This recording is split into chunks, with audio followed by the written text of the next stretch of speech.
నమస్తే రమ్మగారు. నమస్తే జయ. రమ్మగారు కథ ఒకటి చెప్పండండి. పూర్వం ఉత్కళ దేశానికి ఒక వీరవర్మ అని రాజుగారు ఉండేవారు. ఆయన ఏం చేశారంటే తన బావమరిదిని సైన్యాధిపతిని చేసుకున్నారు. ఈ బావమరిది ముందు రోజుల నుంచి ఏదో బావగారు తనకి చాలా మర్యాద ఇవ్వలేదని, అలా గౌరవం ఇవ్వలేదని అలాంటి ఫీలింగ్స్ ఉండేవి. ఆయన మొహం పెద్దగా గిట్టేది కాదు, అక్క మొగుడైనా కూడా. క్రమంగా ఈయనకంటే నేను తెలివైన వాడిని, ఈ రాజ్యాన్ని నేను పాలించాలి, ఈయన బాగా తెలివిగా లేడు, అలాంటి భావాలు కూడా వచ్చాయి. ప్రతి వాళ్ళు చుట్టుపక్కల, అతని చుట్టుపక్కల చేరిన వాళ్ళు ఏమంటారు, ఆహా రాజుగారి కంటే మీరే తెలివి ఎక్కువ, ఆయనకి అంత లేదు, మీకు చాలా ఉంది, ఇటు వస్తాయి కదా. ఈ భుజంగవర్మ అనే పేరున్న ఆయన బావమరిది ఒకనాడు తన బావగారిని సంహరించి రాజ్యానికి రాజైపోయాడు. వాళ్ళ అక్కగారు అంతకుముందే గతించింది. ఈ రాజుగారికి ఒక కుమారుడు ఉన్నాడు, అనంతవర్మ. అతను ఆ సమయంలో ఒక 18-19 సంవత్సరాలు ఉంటాయి అతనికి. ఎక్కడికో వెళ్ళాడు కొంతమంది స్నేహితులతో కలిసి. రాజకుమారుడు వచ్చే లోపల భుజంగవర్మ గారు రాజైపోయాడు. ఎప్పుడైతే ఈ వార్త బయటకు వచ్చేసింది, ఆయన రాజైపోయాడు, ఈ రాజు అంత్యక్రియలు చేసేశారు, ఏం లేదు ఇంక ఇక్కడ రాజకుమారుడు దొరికి చంపేస్తారు ఎప్పుడో ఒకప్పుడు. అతను ఆ ప్రయత్నం కూడా చేస్తున్నాడు. మేనల్లుడిని బతికించి ఉంచే ఉద్దేశం ఆయనకి లేదు, వచ్చేదాకా వెయిట్ చేస్తున్నాడు. అయితే కుర్రాడికి చాలామంది స్నేహితులు ఉన్నారు ఊళ్ళో. వీళ్ళు ఉత్తరాలు రాసి అంచెల మీద కబుర్లు పెట్టి, నువ్వు రావద్దు, నిన్ను చంపేస్తారు, సమయం కోసం వేచి ఉండు, నువ్వు ఇంకా కుర్రాడివి కాబట్టి అని వార్తలు పంపారు. ఇతనికి కూడా ఏదో చేసేసేయాలని లేదు, అంత వయసు కూడా లేదు. ఇక ఊళ్ళోకి వెళ్ళాల, అంటే నగరంలోకి వెళ్ళకుండా యువతల, నగరానికి యువతలు ఉన్న 1-2 గ్రామాల్లో ఏదో ఆశ్రయం చూసుకున్నాడు.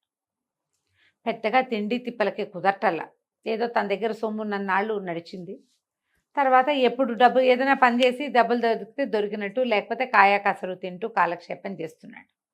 నగరం నుంచి ఏదైనా సహాయం వచ్చేదాకా ఇతను ఇక్కడే ఉండాలి. ఒకనాడు ఏమైంది, ముందు రోజు ఏదో తిన్నాడు, ఊరి బయట అడవిలో బాగా వెలగపళ్ళు, నేరేడు పళ్ళు అవి ఉన్నాయని వార్తుండి కొన్ని పళ్ళు కోసుకుందామని, అవి నిలవ కూడా పెట్టుకోవచ్చు, వెళ్ళాడు. ఈ అడవిలోకి వెళ్ళి ఓ చెట్టు ఎక్కి దిగుతుంటే దానికి గుర్రపు డెక్కల చప్పుడు వినపడింది. చెట్టు మీదే ఆగిపోయాడు. ఇంచుమించు ఒక 30-40 గుర్రాలు వచ్చినాయి ఒకేసారి. ఈ వచ్చిన వాళ్ళందరూ ఎట్లా ఉన్నారు, ఒక్కొక్కడు మంచి బ్రహ్మాండంగా ఉన్నారు, దారి దోపిడీ వాళ్ళలాగా కనపడుతున్నారు. తను చూస్తూ ఉండగానే ఆ చెట్టు, తను ఏ చెట్టు పక్కన ఉన్నాడో, ఆ చెట్టు మీద ఉన్నాడో, ఆ చెట్టు పక్క నుంచి నడిచి, అసలు అక్కడ ఏమీ ఉన్నట్టేం కనిపించట్లా, ఏదో ఎండుటాకులు అవి ఉన్నాయి. వాళ్ళ ఆ ఎండుటాకులన్నీ తోస్తే అక్కడ ఒక గుహ లాంటిది ఏదో కనపడుతుంది, చిన్నది ఇట్లా. ఆ తలుపు తీశారు, రాయి అడ్డం పెట్టింది, రాయి తీశారు, లోపలికి దిగుతున్నారు. కనపడింది అతనికి. దిగి మెల్లిగా లోపలికి వెళ్ళిపోయారు వాళ్ళు. ఇతను ఆ పైనే నుంచుని చూస్తున్నాడు. ఒక్కొక్కళ్ళు మూటలు మోసుకుని లోపలికి దిగుతున్నారు 40 మంది. చివర వాళ్ళ దొంగల నాయకుడు ఒకడు గిలగిల్లాడుతున్న ఒక అమ్మాయిని, అతని భుజం మీద ఉంది ఒక అమ్మాయి, ఆ అమ్మాయిని కూడా మోసుకుంటూ కిందకి దిగేశాడు. మొత్తం అంతా కింద చేర్చారు. ఒక అరగంట గంటకి అందరూ బయటకు వచ్చేసారు. అమ్మాయిని మోసుకెళ్ళిన వాడు అమ్మాయిని తేల, అందరి చేతులు ఖాళీగా ఉన్నాయి, అందరూ ఖాళీగానే పైకి వచ్చేసారు. వచ్చాక ఏం చేశారు, రాయి మళ్ళీ అడ్డం పెట్టి యథావిధిగా దాని నిండా ఎండుటాకలు, కొబ్బరి డిప్పలు లాంటివి కప్పేసి గుర్రాలు ఎక్కేశారు. ఈ అబ్బాయికి వాళ్ళు తెచ్చింది డబ్బని తెలిసింది. డబ్బు కోసం ఇతను ఆలోచించలే, ఎవరో పిల్లని తెచ్చారు వీళ్ళు. అదేదో చిన్నపిల్లలేమో, 15 ఏళ్ల పిల్ల, 16 ఏళ్ల పిల్లేమో అంతే. సరే ఏం చేశాడు, వాళ్ళు కిందకెళ్ళి వాళ్ళు ఇంకా రారని నిర్ధారించుకుని ఆ ఆకులు పక్కకు దోసేసి ఆ రాయి పక్కకు తీసి దిగాడు. దిగితే ఇట్లా కిందకి మెట్లున్నాయి, లోపలికి మెట్లన్నీ దిగెళ్తుంది. పెద్ద సభాభవనం లాగా ఉంది, మూటల కొద్దీ డబ్బు దాని నిండా, గదులున్నాయి లోపల. ఒక్కో గది చూసుకుంటూ వెళ్తే ఆఖరి గదిలో మూలుగుతూ ఏడుస్తున్న ఒక ఆడపిల్ల గొంతు వినపడింది అతను. గది బయట గడి పెట్టింది, తాళాలు పెట్టిలేవు, గడియలే ఉన్నాయి. ఒక్కో గది తీశాడు, అన్నిట్లలో వజ్రాలు, వైడూర్యాలు, ధనం, కొంతేవో రకరకాల ఆహార పదార్థాలు పాడవనివి అటు చాలా ఉన్నాయి. చివరి గదిలో ఈ పిల్ల కనపడింది. తీరా ఇతను లోపలికి వెళ్ళి ఆ తలుపు తీసి ఆ నోటి కట్లు ఇప్పేసరికల్లా అతను గుర్తుపెట్టాడు, అమ్మాయి ఎవరో కాదు, తన తండ్రిని చంపిన దుర్జయవర్మ ఉన్నాడు కదా ఆ రాజుగారు, భుజంగవర్మ, అతని కూతురు, రాజకుమార్తె, ఇప్పుడు ప్రస్తుతం రాజు హేమలత పిల్ల పేరు. ఆ పిల్లగా బుక్కుని తను కాళ్ళు పట్టుకుంది, మీరెవరో నన్ను రక్షించండి ప్లీజ్, వీళ్ళు కాళికాదేవికి బలి ఇవ్వడానికి నన్ను తెచ్చారు దొంగలు వీళ్ళు, నన్ను రక్షించండి, నేను భుజంగవర్మ గారి అమ్మాయిని. తనకు తెలుసు ఒళ్ళు మంటగా ఉంది, మా నాన్నని చంపిన వాడికి కూతుర్ని నేను రక్షించాలా అని ఒక పాయింట్. పాపం చిన్నపిల్ల, అందులో ఆ మేనమావ కూతురు, ఇది బలైపోతుంది వృధాగా. సరే ఏం చేశాడు, వచ్చేసేయి నాతోటని బయటికి తీసుకొచ్చేసాడు. తలుపు గడి పెట్టేసి ఈ పిల్లని బయటికి తీసుకొచ్చేసి మళ్ళీ యథావిధిగా కప్పేశాడు. రూపాయి దేల అక్కడి నుంచి పిల్లని మాత్రం తీసుకొచ్చేసాడు. దొంగ సొమ్ము అది మనకెందుకు అనుకున్నాడు. ఇంటికి తీసుకొచ్చి ఇతని అడవి పక్కన నగరానికి అవతలగా ఉన్న ఒక పల్లెలో ఉంటున్నాడు. ఆ పల్లెలో ఒక బ్రాహ్మల ఇంట్లో ఇతను ఉన్నాడు. ఈ అబ్బాయి రాజుల అబ్బాయిని వాళ్ళకి తెలుసు, రాజకుమారుడు అని తెలీదు. ఎవరో రాజుగారు అబ్బాయి బతికి చెడి తలదాచుకుంటున్నాడు. తీసుకెళ్ళి వాళ్ళ ఇంట్లో పెట్టాడు. వాళ్ళకి డౌట్ వచ్చింది, పెళ్ళి ఏమిటి ఇంత మంచి బట్టలు వేసుకుని ఇంత బాగుంది ఏమిట్రా అని. మర్నాడు ఏం చెప్పాడంటే, ఏమన్నా తినడానికి తెస్తానమ్మాయి, నువ్వు ఇక్కడే ఉండు, జాగ్రత్తగా ఉండు అని వెళ్ళిపోయాడు. ఈ పిల్లకి వీడిని చూసిన దగ్గర నుంచి వీడిని పెళ్లి చేసుకుందామని పుట్టింది. ఈ లోపల ఏమైంది, రాజుగారి అమ్మాయిని ఎవరో ఎత్తుపోయారు. రాజుగారి పిల్లని వెనక్కి తెచ్చిచ్చిన వాడికే ఇచ్చి పెళ్లి చేస్తామని ఊరంతా టంకేశారు. ఈ ఇంట్లో బ్రాహ్మణ ఇంట్లో ఒక తల్లి కొడుకు ఉన్నారు. ఆ కుమారుడి పేరు అన్నం భొట్లు. ఆ అన్నం భట్లకి ఏమనిపించింది, ఈ పిల్ల రాజకుమార్తె డెఫినెట్గా, ఈ అబ్బాయే దాన్ని తీసుకొచ్చాడు. వాళ్ళ అమ్మకి చెప్పాడు, అమ్మ నీ పుణ్యం ఉంటుందే, చక్కగా ఉంది, నాకెవరు పిల్లనివ్వరని రోజు తిడతావు, తీసుకెళ్ళి అప్పచెప్దాం. ఈ అమ్మాయి కనుక రాజకుమార్తె అయిందనుకో, రాజకుమార్తెనిచ్చి పెళ్లి చేస్తారు ఎంచక్క అని తల్లిని బతిమలాడుతున్నాడు. ఈ అమ్మాయికి అర్థమైంది తనని దింపడానికి వెళ్తారు వీళ్ళని. సాయంత్రం అతను పళ్ళు గిళ్ళు కాయలు మోసుకొని వచ్చేసరి కల్లా ఈ అన్నం భట్లు అటకాయించాడు. ఈ అమ్మాయి రాజకుమార్తె కదా, రాజుగారికి అప్పచెప్పడానికి తీసుకెళ్ళిపోతున్నాం మేమని. ఇతను అన్నాడు, సరే తీసుకోండి అని అమ్మాయికి చెప్పాడు. అమ్మాయి వీళ్ళతో పట్టు వెళ్ళిపో. అతనికి వాళ్ళకి ఎదురుపడడం ఇష్టం లేదు, తను ఊళ్ళోకి వెళ్తే తన్ని పట్టేస్తారు. అవును, ఏం చేస్తారు, అందుకని అన్నం భట్లతో వెళ్ళిపో, వాళ్ళు నిన్ను దింపేస్తారు అని అన్నం భట్లకి ఏం చెప్పారు. అడవిలో ఏదో గుహలో ఈ అమ్మాయి దొరికింది, ఎవరో కాళికాదేవికి బలి ఇవ్వటానికి ఇక్కడ పెట్టారని కనపడి నేను తీసుకొచ్చానని చెప్పుకో, వాళ్ళు ఇచ్చిన బహుమతి ఏదో నువ్వు తీసుకో, ఇన్నాళ్ళు నాకు ఆశ్రయం ఇచ్చారు మీరు, అప్పుడేం డబ్బులు తీసుకునే రోజులు కాదు. వాళ్ళ ఇంట్లో వెనకాల ఉన్న వరండాలో 2 గదుల్లో ఉంటున్నాడు ఈ అబ్బాయి.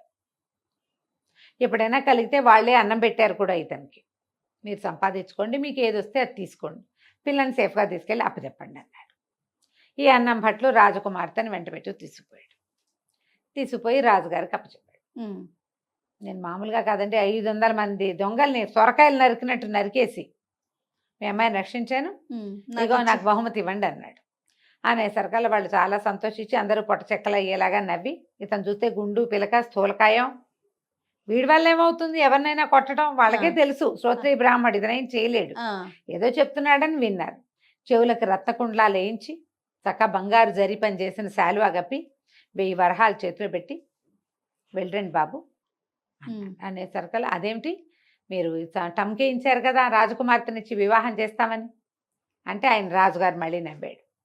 వివాహం ఏముందిలేండి, ఒక అగ్రహారం ఇస్తాను, వెళ్ళిరండి, ముహూర్తం పెట్టుకురండి, మూఢం వెళ్ళాక మీరు వస్తే గనక మీకు అగ్రహారం ఇస్తాను అనేసరికల్లా, మూఢం వెళ్ళాక రండి అన్న పాయింట్ పట్టుకున్నాడు. మూఢం వెళ్ళాక దేనికి వస్తారు, పెళ్ళికే కాదు అగ్రహారం కూడా ఇస్తారనుకుని ఆ వార్తలు పుచ్చుకుని వాళ్ళు ఇచ్చిన వస్తువులన్నీ పట్టుకుని వాళ్ళు బండి ఇస్తే ఆ బండి ఎక్కి అన్నం భట్లు ఇంటికి వచ్చేసాడు. వచ్చాక వాళ్ళ అమ్మకి చెప్పాడు, అమ్మ మూఢం వెళ్ళాక నువ్వు రాజుగారి వియపురాలు అయిపోతావే అంటే, ఆవిడని బాగుందా, అట్లాంటివేం అవో, ఆ రాజుల అబ్బాయిని పెళ్లి చేసుకుంటుంది ఆ రాజకుమార్తె, ఆ పిల్ల వెళ్ళేటప్పుడే చెప్పెళ్ళింది, అదేం జరిగే పని కాదు, అగ్రహారం ఇస్తామన్నారు పుచ్చుకోరా, నీకు ఇప్పటికే చాలా దక్కే, ఈ 1000 వరహాలతో మనం 4 తరాల పాటు తిని బతకచ్చు, అగ్రహారం ఇస్తే మరీ హాయి, జీవితం బాగుంటుంది, శుభ్రంగా నీకు ఎవరో ఒకళ్ళు పిల్లనిస్తారా, రాజులమ్మాయి ఎందుకు నీకు, ఆ కుర్రాడు పెళ్లి చేసుకుంటాడు, నీకు ఇది వద్దాను. అయినా సరే వాడు వినలా, ఏమైనా సరే వాడికి ఇది పెళ్లి చేసేసుకోవాలని ఉంది. సరే ఇట 2 రోజులు గడిచింది. ఈ లోపల ఏమైంది, ఆ రాజకుమార్తె ఏం చెప్పింది, కాదు నాన్న, ఈ బ్రాహ్మణ అబ్బాయి నన్ను రక్షించలే, అడవిలో నన్ను ఒక గుహలో వద్దాను లాంటి దాంట్లో బంధించారు, ఒక రాజకుమారుడు ఈ బ్రాహ్మల ఇంట్లో ఉన్నాడు, ఖచ్చితంగా అతను ఏదో పెద్ద వంశంలో పుట్టినవాడే, అతను రక్షించాడు. అతన్ని నేను చెట్టు బెదిరించి చూశానని నన్ను రక్షించి ఆ మొత్తం గుహల నిండా బంగారం వెండి సామాన్లు ఉంటే ఒక్క కాసు కూడా తీసుకోలే, కేవలం నన్ను రక్షించడానికే వచ్చాడు. దొంగ సొమ్ము అంటుకోనివాడు రాజు నన్ను రక్షించాడు, నన్ను బయటికి తీసుకొచ్చాడు, వీళ్ళ ఇంట్లో ఉంచాడు, తనతో ఉంచుకోలేదు, బ్రాహ్మల ఇంట్లో అట్టెపెట్టాడు నన్ను. రెండో రోజు వాళ్ళ అబ్బాయితోటి పంపించాడు, నేను అతన్నే పెళ్లి చేసుకుంటా, అతను ఎక్కడున్నా నువ్వు రప్పించు అనగానే ఏమైంది, సరే వీళ్ళే భటులు ఏం చేశారు, వాళ్ళ ఇంటికి వెళ్ళారు. ఇంటికి వెళ్ళేసరికల్లా వాళ్ళని అడిగారు, ఈ అబ్బాయి ఇంట్లో ఒక రాజకుమారుడు ఉండాలి, ఒక రాజుల అబ్బాయి ఉండాలి కదా, ఆ అబ్బాయి ఏడి అని అడిగేసరికల్లా అన్నం భట్లుకి ఏం భయం వేసింది, వీడిని గనక పంపిస్తే విషయం తెలిసిపోతుంది కదా. ఈ అన్నం భట్లు తల్లి మాట్లాడుకున్నారు కదా ముందు, ఆ అమ్మాయి ఈ పిల్లనే వీడే నన్ను తీసుకొచ్చాడని చెప్పకుండా చెప్తుంది, వాళ్ళ జాతివాడు కాబట్టి వాడినే పెళ్లి చేసుకుంటుంది, ఈసారి నువ్వు వెళ్తే పహరా వాళ్ళతో నిన్ను గెంటిస్తారు పిచ్చి వెధవా అని తిట్టింది వాళ్ళమ్మ. ఇప్పుడు ఈ రాజకుమారుడిని మాయం చేయాలంటే ఏం చేయాలి, అమ్మ ఓ పని చేద్దామే, వీడిని చంపేద్దాం అని చెప్పి రాత్రి నిద్రపోతున్న రాజకుమారుడిని తల్లి కొడుకు ఇద్దరు కలిసి నూతిలో పడేశారు. ఓహో.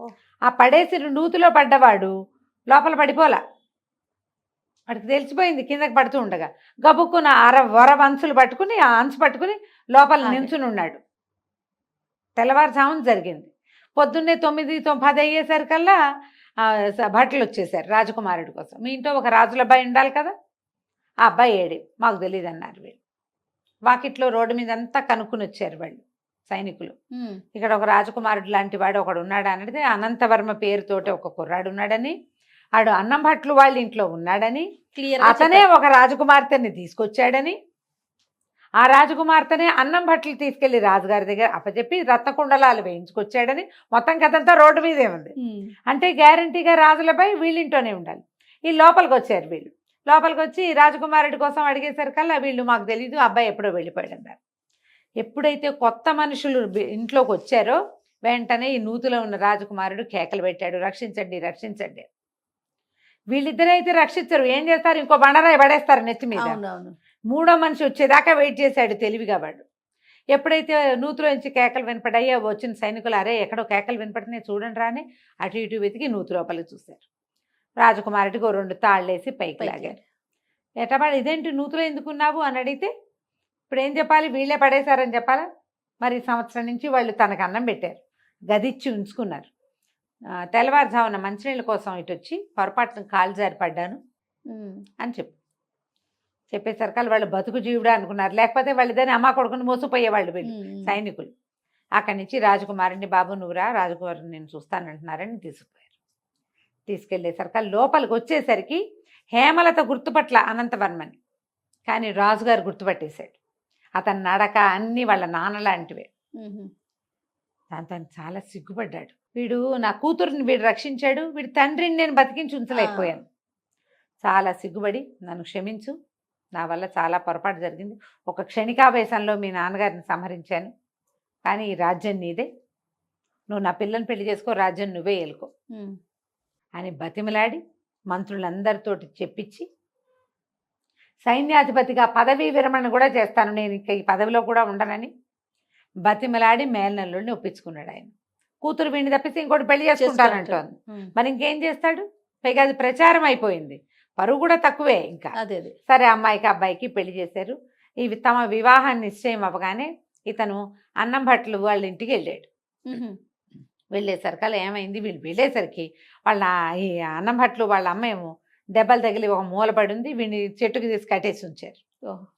ఇదేంటంటే ఇట కట్టేసి ఉంచారంటే దొంగలు వచ్చారు, బందిపోటు దొంగలు. రాజకుమార్తెని నేనే రక్షించానని ఇక్కడంతా ప్రచారం చేసుకున్నాను, ఆ పిల్లని నేనే ఎత్తుకుపోయానని వాళ్ళని నన్ను చావగొట్టి చెవులు మూశారు, మా అమ్మని కొట్టి ఆ మూల పడేశారు అనేసరికి ఆవిడకి ఏదో వైద్యం చేయించి, సరే ఇతనికి అతను ఓడ చేసి ఆ తగిలిన దెబ్బలకి వైద్యం చేయించాడు. ఇతనితో 4 సైనికులు కూడా, మరి రాజు అయిపోతున్నాడు కదా. అయితే అప్పుడు ఏం చేశాడు, సైనికుల్లో కొంతమందిని వెంబడి పెట్టుకు తీసుకెళ్ళాడు. ఈ ప్రాంతాల్లో వీళ్ళు ఉంటున్నారు, మాటేసి ఉంచండి, ముందు ఈ లోపల ఉన్న ధనాన్ని ఖాళీ చేయించేసేయండి, మొత్తం డబ్బంతా లాగేశారు బయటికి. బోళ్ళన్ని డబ్బులు ఉన్నాయి కదా లోపల, వజ్రాలు వైడూర్యాలు నగలు నాణ్యాలు ధాన్యం మొత్తం ఊడ్చారు. ఆ 40 మంది దొంగల్ని రెడ్ హ్యాండెడ్గా పట్టేసుకున్నారు. పట్టుకుని 40 మందిని ఖైదులో వేశారు. ఆ తర్వాత హేమలతని అనంతవర్మ వివాహం చేసుకున్నాడు. కథ కంచికి మనం ఇంటికి. రైట్. నమస్తే. నమస్తే జీ.